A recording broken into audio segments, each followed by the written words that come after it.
ছাত্রলীগের অনেকে আমাদেরকে বলে যে আমরা কিন্তু মার্ক করে রাখতেছি কারা কারা এগুলো লিড দিচ্ছে, কারা করতেছে। অনেকবার তারা আমাদেরকে হুমকি দিছে। অ্যান্ড যখন আমরা পকেট গেটটা ক্রস করি, তন্ময় দাস 46 ব্যাচের উনি একটা মেয়ের উপরে অকস্মাৎ হামলা চালান। বোরকা পরা একটা আপু, ওনাকে একদম পুরা আছাড় মেরে উনি ফেলায় দেন। 2024 সালের 16ই জুলাই আমাদের স্যার সলিমুল্লাহ মেডিকেল কলেজ ক্যাম্পাসে আসলে পরিস্থিতি অন্যরকম ছিল।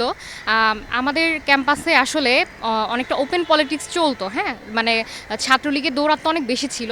স্পেশালি ছেলেদের উপরে দেখা যাচ্ছে যে এই দৌরাত্ম অনেক বেশি ছিল।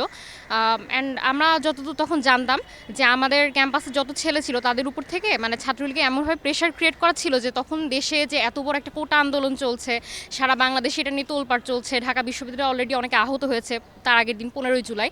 বাট আমরা যে জাস্ট একটা পোস্ট দিব এখান থেকে যে আমরা সমবেদনা জানাবো তাদেরকে, এইটা পর্যন্ত আমাদের সেভাবে সুযোগ ছিল না। তো আমরা তখন কি করি, যেহেতু ছেলেদের উপরে প্রেশারটা বেশি ছিল, মেয়েদের উপরেও ছিল, মেয়েদেরকেও পলিটিক্যালি প্রেশার দেওয়া হতো, বাট ছেলেদের উপর যেহেতু বেশি ছিল, তো আমরা কিছু মেয়ে ওই দিন আমরা প্ল্যান করি যে আমরা ওই দিনে আন্দোলনটা শুরু করি। যেহেতু হ্যাঁ, ছেলেরা হয়তো ওদের সম্মতি থাকলেও পারছে না আমাদের সাথে জয়েন হতে, সো আমরা অ্যাট ফার্স্ট স্টার্ট করি, তাহলে হয়তো আস্তে আস্তে ওরা জয়েন করবে।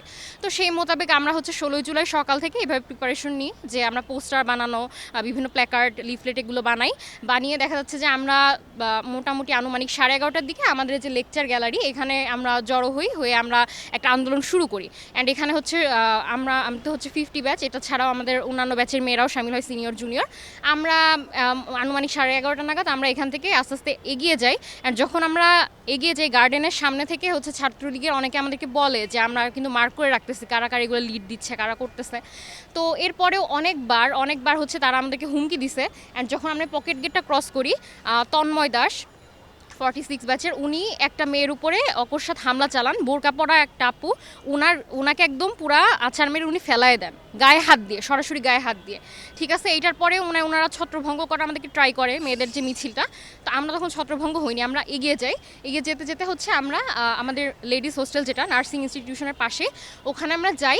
ওখানে যাওয়ার পরে ওনারা পুরো আমাদেরকে ঘিরে ধরে বলে কি যে এইটা আর এক পা এখান থেকে আগাবে না, তোমরা যা করার হয় এখানেই করবা, আদারওয়াইজ মানে ক্যাম্পাসে আসা ট্রাই করবা না, এটা যা করতেছো এখানে আর এটা সম্ভব মানে আগানোর চিন্তা করবা না, তাহলে আমাদের গায়ের উপর দিয়ে যাইতে হবে। তো ঠিক আছে, আমরাও তারপরে আমরা দমে যাই নাই, আমরা মেয়েরা আমরা চালাই যে আন্দোলনটা। এরপর আমাদের নার্সিংয়ের কিছু ভাই বোনেরাও আসে, আমাদের সাথে সামিল হয়। তো যখন আমরা কন্টিনিউয়াসলি স্লোগান দিতে থাকি, তখন সেই সময় 46 ব্যাচের শাকির আহমেদ উনি হঠাৎ করে কিছু না বলে একদম লাঠি নিয়ে তেড়ে এসে আমাদের পুরা যে মিছিলটাকে ছত্রভঙ্গ করে দেওয়ার ট্রাই করেন, এবং এলোপাতারি ঢিল পাটকেল ছোড়া স্টার্ট করেন, যাতে আমাদের বেশ কিছু আপু ওই সময় গুরুতর আহত হন, মাথা ফেটে যায়। আমার নিজের ওই যে লাঠি দিয়ে তাড়া করে সময় পালানোর সময় আমার নিজের পা মচকে যায়। তো এরকম অনেকে আহত হয়।